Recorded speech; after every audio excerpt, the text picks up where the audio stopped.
un poco abstracto, pero desde la próxima clase se va a dar cuenta de lo que la palabra de Dios dice. El miércoles pasado acabamos de estudiar las características de un buen cristiano. Fueron 21 estudios que nos llevó cerca de un año, pero bueno, con las interrupciones y tanta cosa, pero ha sido precioso. Y este mismo estudio comencé este día martes en Ceballos, de las características de un buen cristiano. Y ahora vamos a hablar sobre la iglesia. Es interesante conocer qué es la iglesia. Incluso el tema de todos estos estudios es qué es una iglesia madura. Y nos interesa saber lo que es una iglesia. Porque, hermanos, es increíble lo que pasa ahora. Hay iglesias llenas. Yo he visto por miles de personas, pero con eso no conocen la palabra de Dios. Hay gente que no tiene ni a Cristo en su vida como Señor y Salvador, ¿no? Esta mañana escuché una ilustración del pastor Adrián Royes, no sé si ustedes la escucharon, ¿no? Que llega una hermana a la iglesia del pastor Adrián Royes y le dice: ¿sabe que vengo de una iglesia fulana de tal? Y he escuchado que su iglesia tiene sana doctrina. Quisiera ser yo bautista. Entonces el pastor tiene una entrevista de unos pocos minutos, le hace unas preguntas sobre la palabra de Dios y no sabía nada. Le dijo: bueno, no hay problema poner etiqueta en otra botella vacía. Así es, hermanos, tenemos etiqueta de la religión que sea, pero por dentro estamos vacíos del conocimiento de Dios. Por eso es que los estudios de los miércoles, hermanos, es para darles conocimiento, bueno, y todas las predicaciones es para darle conocimiento de la palabra de Dios. Por eso, hermano, traiga la Biblia, papel y lápiz, traiga, siempre es importante. O si no, hermanos, en Facebook, por favor, Iglesia Bautista Fundamental de Pinjo, todas estas predicaciones están grabadas. Abra usted el internet y lea y vea las predicaciones, tome las notas necesarias. Abran sus Biblias en Mateo capítulo 16, por favor.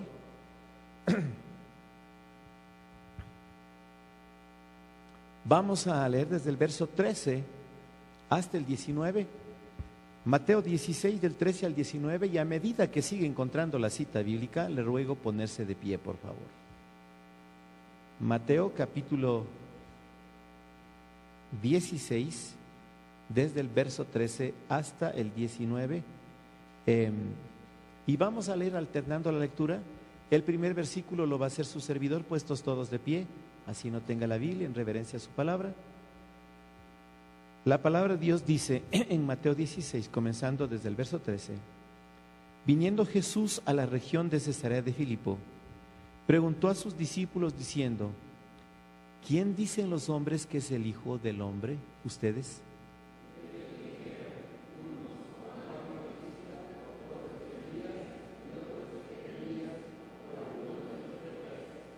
Él les dijo: ¿y vosotros quién decís que soy yo?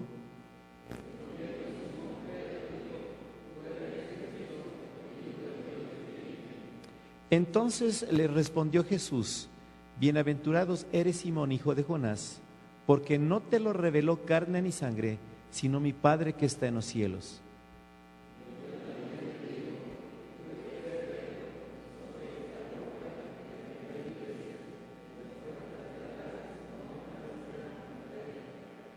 Todos: y a ti te daré las llaves del reino de los cielos, y todo lo que atares en la tierra será atado en los cielos, y todo lo que desatares en la tierra será desatado en los cielos. Vamos a orar. Incline su cabeza, cierre sus ojos, pídale perdón a Dios, pidámosle perdón a Dios por nuestras faltas. Somos pecadores, pero qué bueno que Dios pagó en la cruz por nuestros pecados, aún sin merecerlo. Y Él promete ahora, sí, confesamos nuestros pecados, perdonarnos y limpiarnos de toda maldad. Y hágalo sinceramente entre usted y el Señor, para que este tiempo de predicación, el Espíritu Santo pueda tocar su mente, su corazón. Señor amado, te doy gracias por este tiempo de estudio de tu palabra, Señor, pero antes de todo quiero pedirte perdón por mis pecados. Tú los conoces, Señor, a ti no te pueden engañar, y reconozco que soy un pecador. Y te agradezco que por mis pecados pagaste en la cruz, aún sin merecerlo, Señor, el justo muriendo por los pecadores. Y gracias porque fue un un objeto de tu gracia. Señor mi Dios, lávame y límpiame de toda maldad, de toda iniquidad en la mente, en el corazón, en el cuerpo, en el espíritu, en el alma, Señor, y que pueda vivir una vida transparente, limpia delante de ti. Pero eso solamente está en tus manos y tú puedes hacerlo. Señor, entrega mi vida totalmente para que tomes el control de ella. Señor, y bendice el estudio de esta noche y que sirva de bendición, de alimento para tu pueblo. En el nombre de Jesús, amén y amén. Tomen asiento, hermanos, tomen asiento. Bueno, hermanos, ¿qué es una iglesia madura? ¿Qué es una iglesia madura? Este pasaje es muy conocido y muy controversial también. El Señor Jesús les preguntó, ¿quién dicen los hombres que es el Hijo del Hombre? Yo tuve una predicación hace poco, ¿quién es Jesús para usted? ¿Quién es? Si usted no le reconoce como Dios, no sabe quién es Jesús. Jesús es Dios, es el Verbo hecho carne, el verdadero Dios y la vida eterna. Nada más que dejó su deidad y se hizo semejante a los hombres y se humilló hasta lo sumo.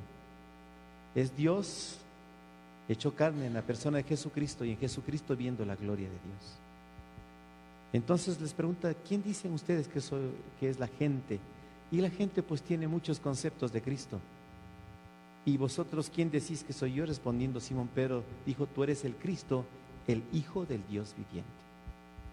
Entonces él dice, no te reveló sangre y carne, sino mi Padre que está en los cielos. Y aquí viene, hermanos, un diálogo.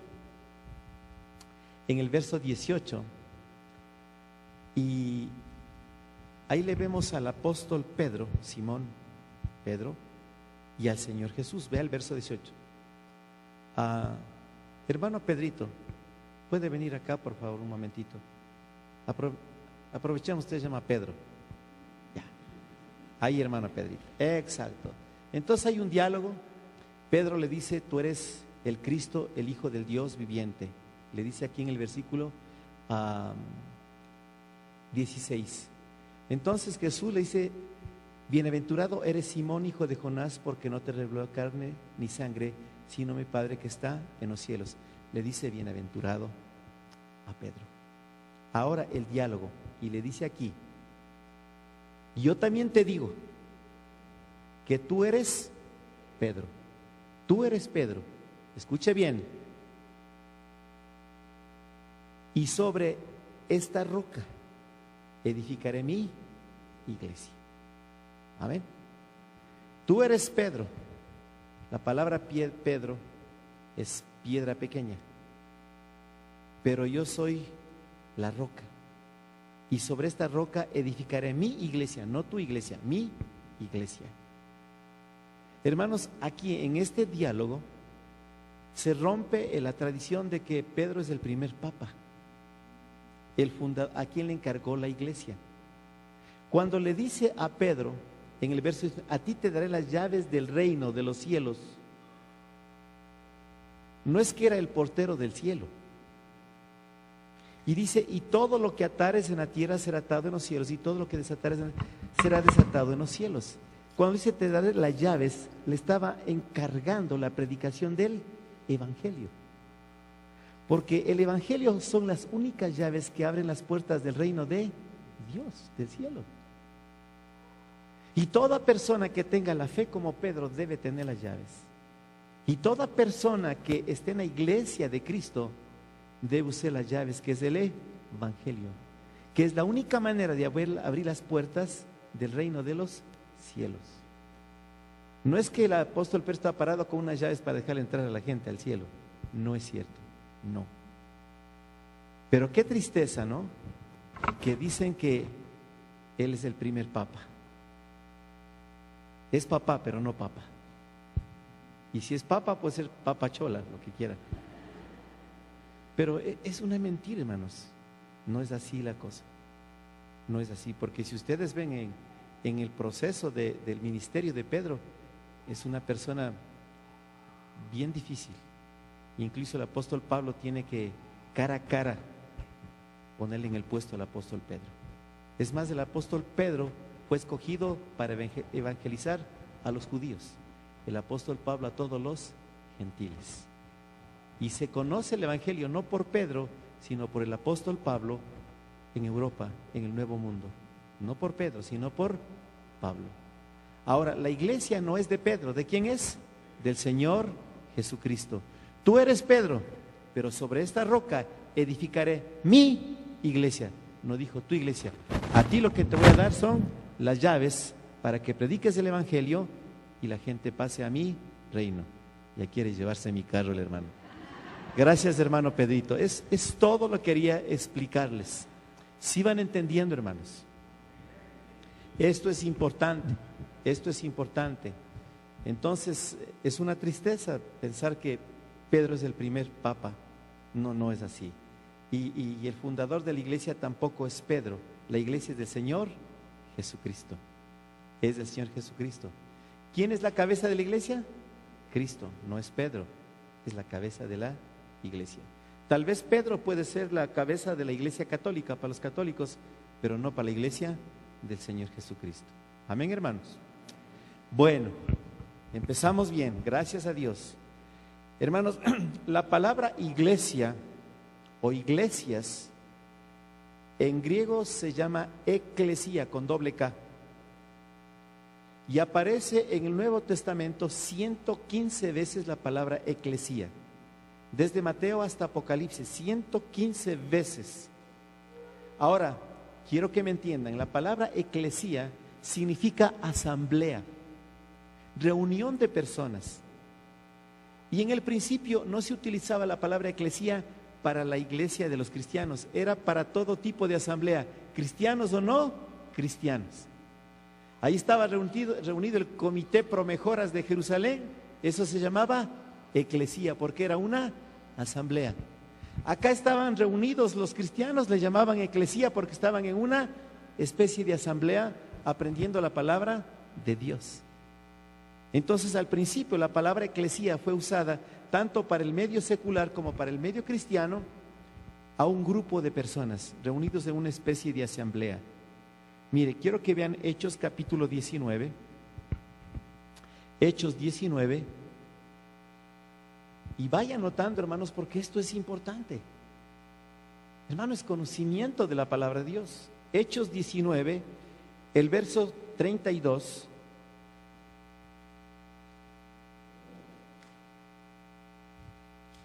Hablando de los alborotos que se daban por los apóstoles.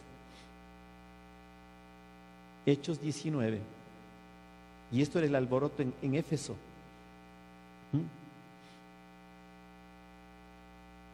¿Por qué se alborotaron en Éfeso, hermanos? ¿Cuál fue el alboroto que hubo?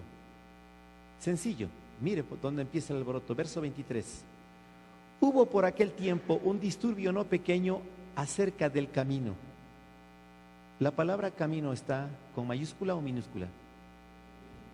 Mayúscula, porque en ese tiempo, escúcheme bien, a los cristianos le decían los del camino. Están en ese camino, los del camino. No del Patricio Camino, que está aquí el patito, no. Del camino es porque el Señor Jesucristo dijo, Jesús le dijo, yo soy el camino, la verdad y la vida. Entonces les decían los del camino. Hubo aquel tiempo un disturbio no pequeño acerca del camino. Cuando dice no pequeño, ¿a qué se refiere? Que era un disturbio grande.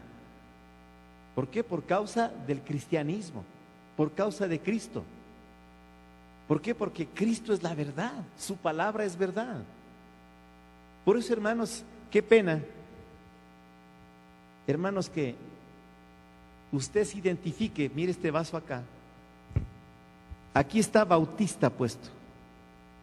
Pero ¿de qué sirve si adentro no hay nada? Es pura religión. Necesitamos que aquí adentro esté lleno del conocimiento de la palabra de Dios. Y no importa si dice católico, mormón, testigo de Jehová, adventista, pentecostal, no importa. Si esto está vacío, la etiqueta no sirve de nada. Lo que sirve es el contenido. Si el contenido no tiene nada, no sirve de nada. Así es. Hermanos, y la gente, los discípulos, los apóstoles empiezan a predicar la verdad, la palabra de Dios. Y lógico, hay disturbios, hermanos, porque está en contra de las tradiciones, está en contra de lo que la gente cree por generaciones. Y muchas de ellas ni siquiera cosas bíblicas, sino puras supersticiones, cosas diabólicas, hechicerías, idolatría. Verso 24, porque un platero llamado Demetrio, que hacía de plata templecillos de Diana, daba, ¿qué dice ahí? No poca ganancia a los artífices. Cuando dice no poca ganancia, ¿a qué se refiere? Que daba bastante plata.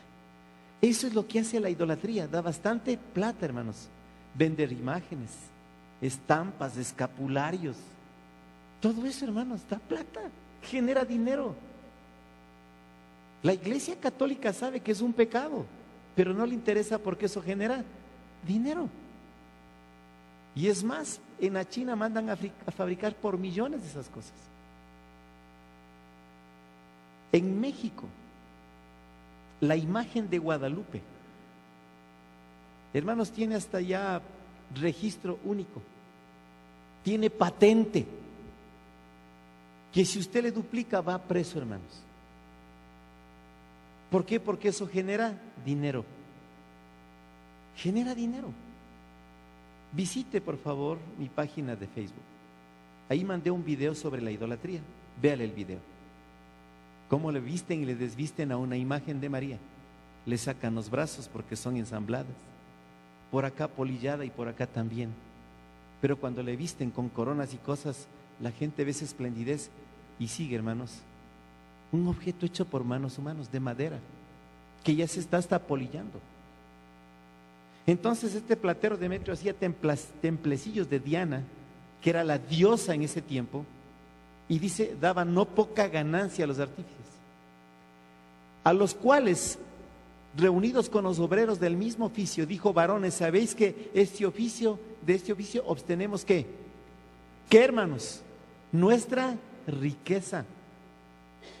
Pero veis y oís que este Pablo, no solamente en Éfeso, sino en casi toda Asia, ha apartado a muchas gentes de que de la idolatría a Diana, y han dejado de comprar los artífices. ¿Por qué razón? Con persuasión, diciendo que no son dioses los que, ¿qué? ¿Sí está leyendo? ¿Los qué? Los que se hacen con las manos. Hijo, la gente es tan necia, hermanos. Yo veo por las calles un señor que vende crucifijos en todos los tamaños. Pero si mi Cristo ya está vivo, y la gente compra y lo cuelga atrás del espaldar de la cama, pide milagros, pide favores, algo que es hecho por manos humanas. Y ahora ya no es madera, ahora es resina poliéster. Yo trabajo en resina poliéster, en moldes de silicona. Hermanos, antes hacíamos en yeso y en cerámica y metíamos al horno. Ahora es más fácil, con más perfección, menos tiempo, menos energía. Eso da mucho dinero. Y lógico, pues se les estaba acabando la riqueza. Y están preocupados porque Pablo ha persuadido en casi toda Asia que no son dioses los que se hacen con las manos. Mire, el 27, y no solamente hay peligro de que este nuestro negocio, ¿se da cuenta que es negocio, hermanos? ¿Se da cuenta que es negocio? ¿Sí se da cuenta? Cuando teníamos todavía abajo nos reuníamos, aprovechando la feria de finados. Yo me fui a Los Barros y compré una guadalupana de este porte. Y donde venden los portes también, póster, también una póster de la misma. Entonces, mientras predicaba, hice que accidentalmente se cayera de mis manos esa imagen al piso, se hizo pedazos, puro yeso, puro yeso. Y ese cartón, accidentalmente hice que se me rompa, es papel. Es cosa hecha por manos humanas. Y la gente le pone la fe a eso. Y dice aquí, y no solamente hay peligro de que nuestro negocio venga a desacreditarse, sino que también el templo de la gran diosa Diana se ha estimado en nada y comience a ser destruida la majestad de aquella a quien venera toda Asia y el mundo entero. Es el mismo caso de María. Es el mismo caso de María. Miren, en todos los países católicos no son cristianos, son marianos. Son marianos. Algún momento voy a pasar las fotos que yo tomé ahí, hermanos, en Roma. Son, hermanos, unos obeliscos inmensos y arriba solo María. De Cristo ni la hora. María y los papas, María y los papas. No hay nada más. Entonces, este negocio sí trae pues bastante dinero.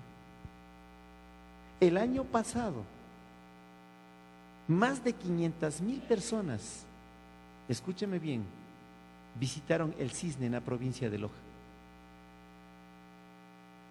Y solamente, mire, dejando $1 de ofrenda, eran $500,000 al día.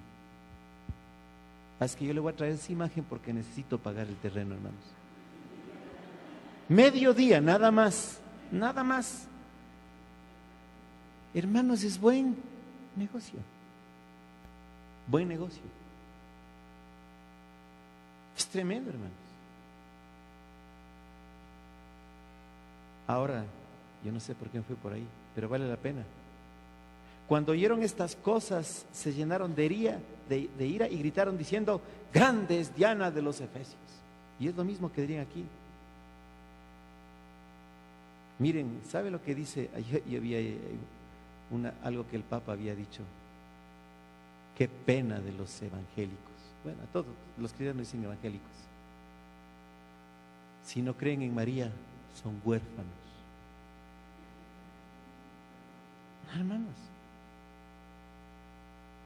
Entonces la gente es, y nos comparan con nuestra mamá. Llegan al sentimiento de la gente y nos hacen sentir que somos hijos malagradecidos porque no amamos a nuestra mamá. Y no es así, hermanos, no es así. Y la ciudad se llenó de confusión y a una se lanzaron al teatro arrebatando a Gayo y Aristarco, macedonios, compañeros de Pablo. Y queriendo Pablo salir del pueblo, los discípulos no le dejaron. También algunas de las autoridades de Asia, que eran sus amigos, le enviaron recado rogándole que no se presentase en el teatro porque le iban a linchar a Pablo, hermanos. Le iban a linchar. Ahora, aquí está la palabra eclesía, verso 32. Unos pues gritaban una cosa y otros otra, porque la concurrencia estaba confusa y los más no sabían por qué se habían reunido. Aquí la palabra concurrencia en el griego dice eclesía. Era una especie de asamblea, un grupo de gente que se había reunido en contra del apóstol Pablo. Verso 39. Y si demandáis alguna otra cosa en legítima, ¿qué dice ahí? Asamblea se puede decidir. Esta palabra asamblea en el griego dice eclesía. Eclesía. ¿Para qué les digo esto? Porque la palabra eclesía significa asamblea y en el Nuevo Testamento fue usado tanto para los no cristianos como para los cristianos. Nada más que con el paso del tiempo el cristianismo crece y la palabra eclesía se usa más para la parte cristiana que para la parte no cristiana. Y hasta el día de hoy, la palabra eclesía exclusivamente es para los grupos cristianos. Y el verso 41 dice: y habiendo dicho esto, despidió ¿a qué? A la eclesía, a la asamblea. ¿Estos eran cristianos, sí o no? No eran cristianos. Por eso les digo, hermanos, desde Mateo hasta Apocalipsis, 115 veces se ve la palabra eclesía en griego, pero refiriéndose a asambleas cristianas y no cristianas. Así es que nunca piense que la palabra eclesía es justamente para el conjunto de cristianos. Ya vamos a ver lo que es una verdadera iglesia. Amén, hermanos. ¿Sí me están entendiendo? ¿Sí están interesados en esto? ¿Saben que eso es lo que quiere el Señor, que nos alimentemos de la palabra de Dios? Mire, otras 2 veces se utiliza para para nombrar al pueblo de Israel, la palabra eclesía, al grupo del pueblo de Israel. Vamos a Hechos capítulo 7 y al verso 38. Hechos 7, 38. Hechos 7, verso 38.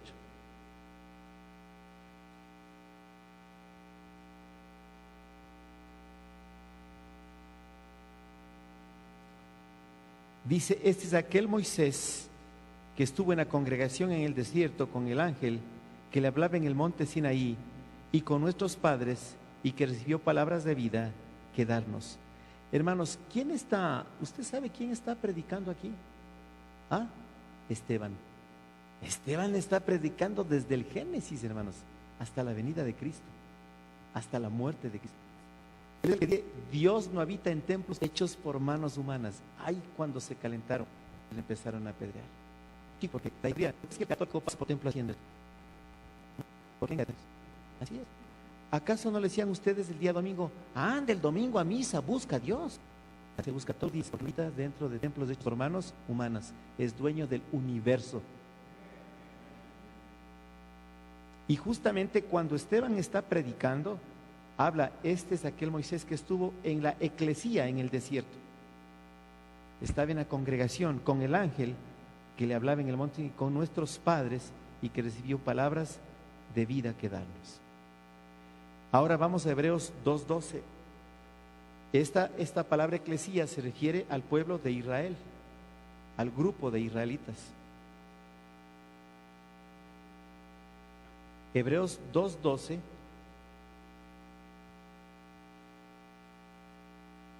Se repite en palabras del Antiguo Testamento, en donde dice, anunciaré a mis hermanos tu nombre, en medio de la eclesía te alabaré, en medio de la congregación te alabaré. Entonces, hermanos, la palabra eclesía es usada no solamente para medios cristianos, sino también no cristianos, y también estas dos veces para hablar del pueblo de Dios, del pueblo de Israel. Entonces, esto es importante. Las 110 veces restantes se utiliza la palabra eclesía o su plural iglesias, eclesiae, para ya referirse al cuerpo de cristianos, de auténticos creyentes en Cristo. ¿Cuántas veces estaba la palabra eclesía en el Nuevo Testamento? 115 veces. 5 veces no se usa para medio cristianos, sino para medios no cristianos. 3 de ellas para asambleas no cristianas y 2 para nombrar al pueblo judío. Pero 110 veces ya se nombra para los verdaderos creyentes en Cristo Jesús. Bueno, espero que esto vaya quedando bien claro. De este modo, hermanos, la palabra iglesia en tiempos del Nuevo Testamento no era exclusivamente una palabra cristiana, sino que era usada igualmente en las comunidades que no eran cristianas. Pero cuando la iglesia de Cristo empieza a crecer, adquirió la palabra eclesía un significado especial que lo tenemos hasta ahora, hermanos. Eso es muy importante. Ahora, en el Nuevo Testamento, la palabra eclesía, ya en el medio cristiano, por favor, ahora sí, escúcheme, porque esto tienen que entender, es usada para hablar de los cristianos de todo el mundo en general.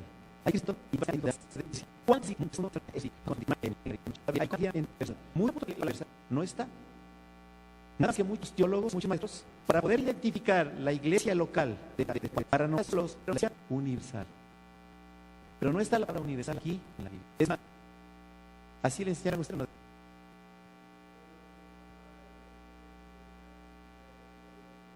Exacto. Pero aquí, hermanos, solamente hacer una aclaración. La palabra universal no está en la Biblia. Cristo sí se refiere a la iglesia suya en todo el mundo, pero también se refiere a las iglesias en cada localidad. Ahora, no use la palabra iglesia universal cuando usted se refiere a la iglesia en todo el mundo, la iglesia del Señor en todo este planeta, por 2 razones. Por 2 razones. La palabra universal en el griego significa católico. Católico. Hay una secta, no sé si alguno de ustedes ha estado ahí, que se llama Senti. Centro Integral de Teoterapia. Ellos no se identifican con ninguna denominación. Reciben gente de todo lado y hacen cosas impensables. Y cuando dice, es que yo soy católico, ellos dicen, nosotros también somos católicos. ¿Sabe por qué? Dice, porque la palabra católico significa universal. Entonces, hermanos, cuando usted quiera referirse a la iglesia del Señor en todo el mundo, no vuelva a decir la iglesia universal, porque está refiriendo al catolicismo. Y ellos se aprovechan de esto. Número 2, cuando se refiera a la iglesia del Señor en todo el mundo, tampoco diga la palabra iglesia universal, porque también ahora utilizan los pares de sufrir. La iglesia universal. Entonces, cuando hablamos de iglesia universal, ellos se creen propiedad de la iglesia de Cristo, que son la verdadera iglesia de Cristo. Y no es así. ¿Sí me entendió, hermanos? La Biblia utiliza la palabra eclesía para referirse a iglesias locales, en comunidades, ciudades, pero cuando se refiere a la iglesia, también utiliza eclesía, pero no hay la palabra universal. Amén, hermanos.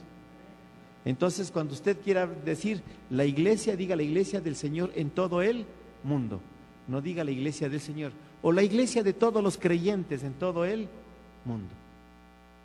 Y después refiérase a la iglesia Bautista Montecito, está en Ontario, en California, ¿no? La iglesia fulana de tal, ahí en República Dominicana, en Santo Domingo. Eso es importante. Así es que no vuelva usted a utilizar la palabra universal para referirse a todos los creyentes en todo el mundo. Ahora, mire cómo la palabra eclesía, me faltan unos 10 minutos, cómo la palabra eclesía, el mismo Señor Jesucristo usa para referirse a los creyentes en todo el mundo. Vamos a Mateo capítulo 16. Yo lo que quiero, hermanos, es que no salga confundido de aquí.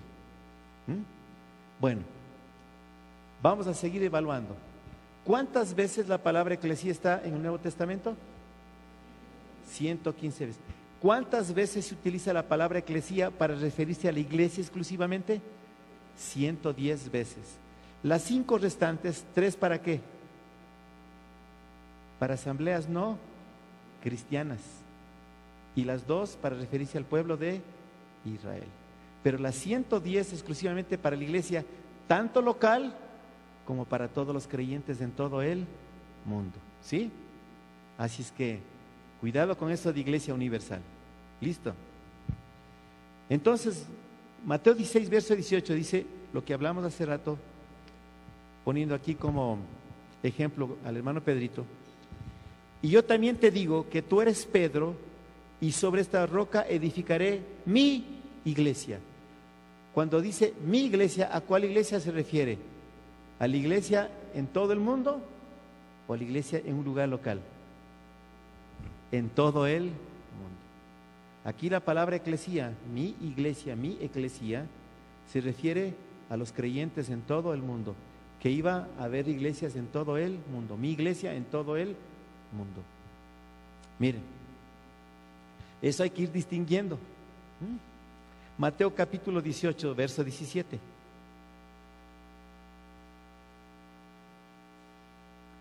El Señor, híjole, cuando empieza a fundar su iglesia en Jerusalén, ¿quién es la cabeza de la iglesia? Cristo. Yo les quiero hacer una pregunta bien conflictiva.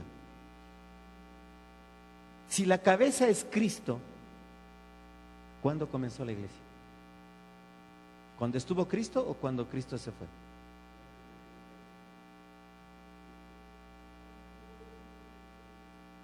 Si la cabeza es Cristo, ¿cuándo comenzó la iglesia? ¿Cuando Cristo estuvo o cuando Cristo fue?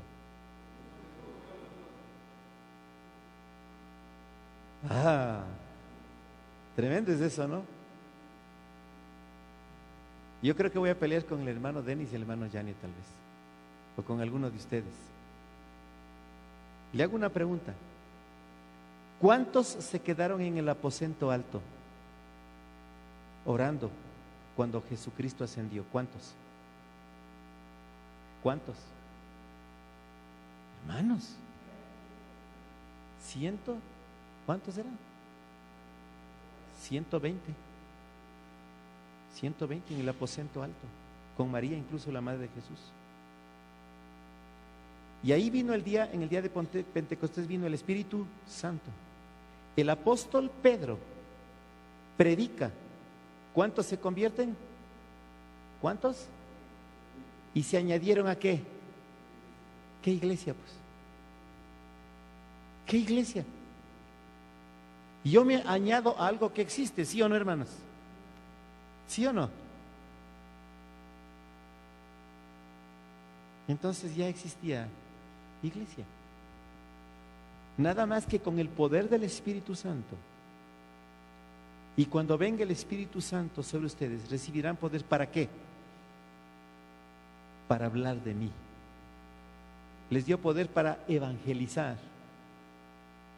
Porque mientras estaban en el aposento alto estaban tímidos. No decían absolutamente nada. Estaban temerosos. Estaban solamente orando, esperando la promesa del Señor. Hermanos, ¿no dice la palabra cuando están dos o más? ¿Qué dice la palabra? Ahí estoy yo. ¿Cuántos apóstoles tuvo el Señor? ¿Cuántos discípulos? Discípulos hubo muchos, apóstoles 12. Entonces, hermanos, por favor, tenemos que discernir un poco. Sí, la iglesia empieza con poder a hablar de Cristo cuando viene el Espíritu Santo.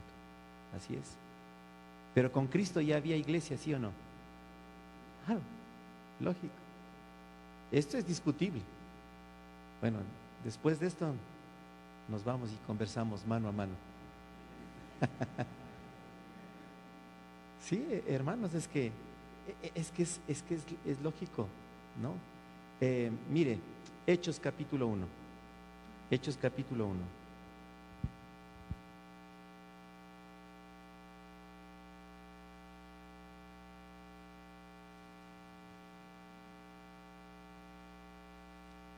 Verso 12.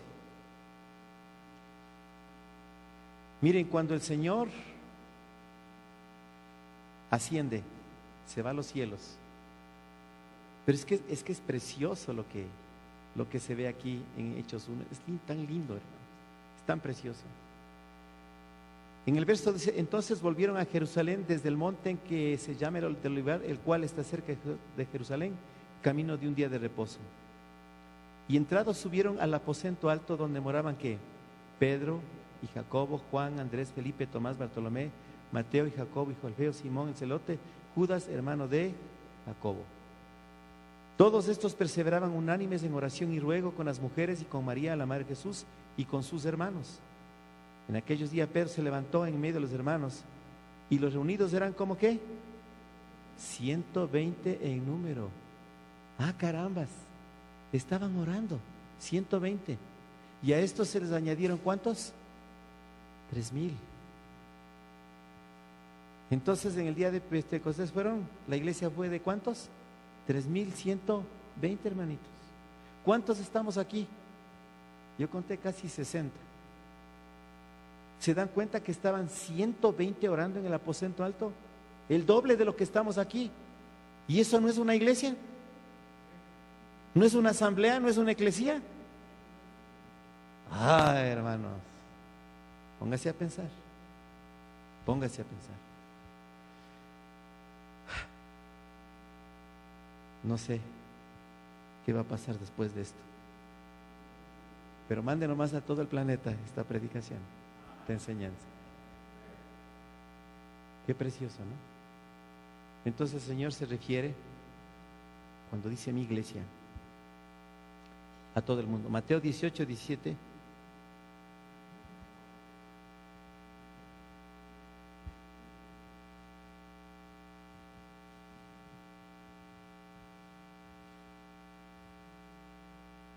Vamos a quedar ahí viendo solamente cuando el Señor Jesucristo se refiere a la iglesia de los creyentes en todo el mundo. No iglesia universal, cuidado, iglesia en todo el planeta. Y es más, ¿Jesucristo trabajó con la iglesia en todo el mundo o con la iglesia local?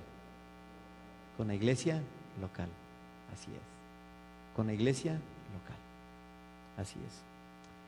Dice aquí, en el Mateo 18:17, si no los oyere a ellos, dilo a la iglesia. Y si no oyere a la iglesia, tenle por gentil y publicano. ¿Se da cuenta? En este caso está dando instrucciones para las iglesias en todo el mundo.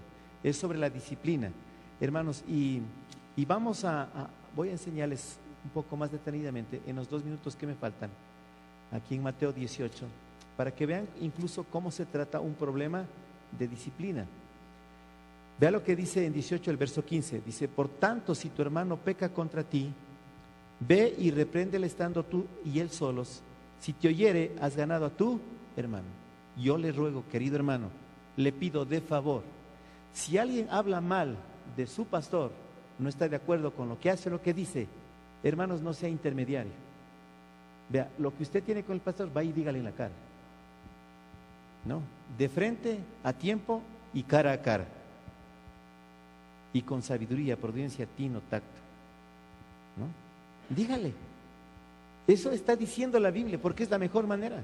Y yo les he dicho, hermanos, pastor, no sabe, yéndome camino a Tizaleo, no sabe lo que pasa. Antes de llegar a Lobamba, ha habido un motel y le veo salir al hermano fulano de tal. ¿Y usted qué le dijo? Yo nada, le converso para que usted le discipline, pastor. Usted era que le diga, pues usted le vio. Usted me cuenta a mí, yo le digo, eso se llama chisme. ¿Entendió, hermano? Cuando usted vea, diga, cara a cara. Peor todavía si viene de segunda. ¿Oíste lo que han dicho del hermano, lo que le ha pasado?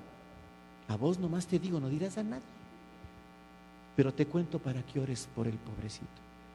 Bola de chismosos, difamadores, eso es un pecado, hermanos. Por eso la instrucción es clara aquí. Por tanto, si tu hermano peca contra ti, ve y repréndale. Está dando, hermanos, leyes, instrucciones generales para las iglesias. Si te oyere, has ganado a tu hermano. Mas si no te oyere, toma aún contigo a 1 o 2, para que en boca de 2 o 3 testigos conste toda palabra. Eso hago yo, hermanos, aquí. Ya no me escucha, hermano, venga acá. Ahí le llamo a uno de los 2 directivos de la iglesia. Mi hermano, se está pasando con el hermano. Frente, cara a cara. No tiene que enterarse nadie.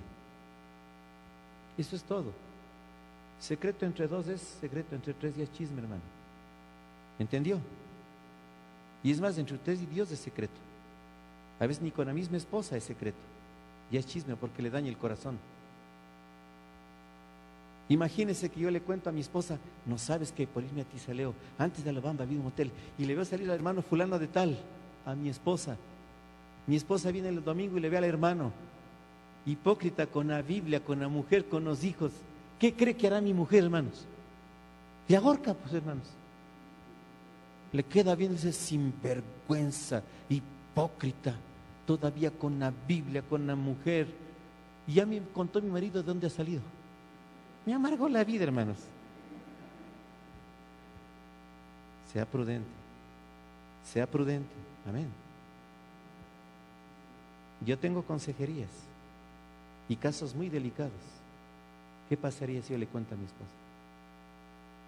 Y muchas iglesias se han dañado por la chismosa de la mujer del pastor.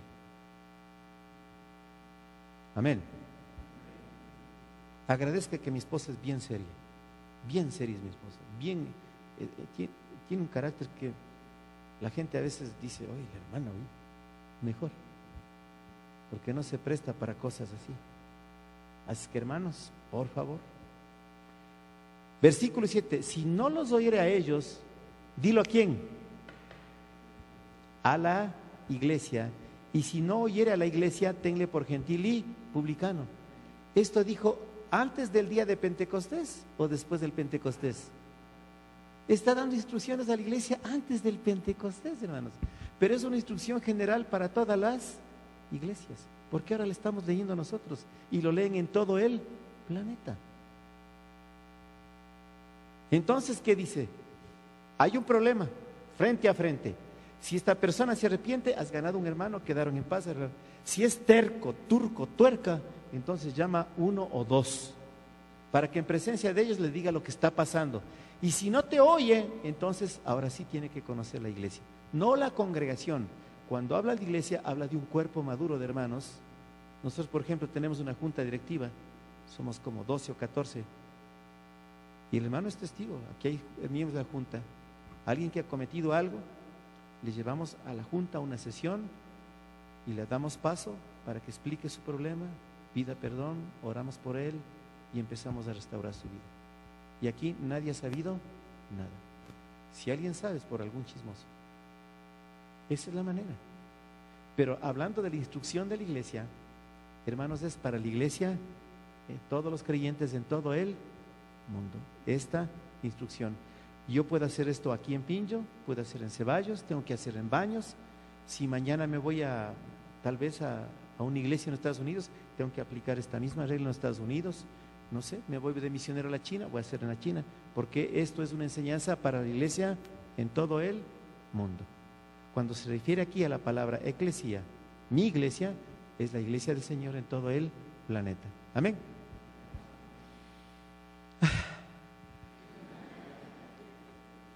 Bueno, vamos a ponernos de pie. Con este estudio no hay nada de que arrepentirse, hermanos.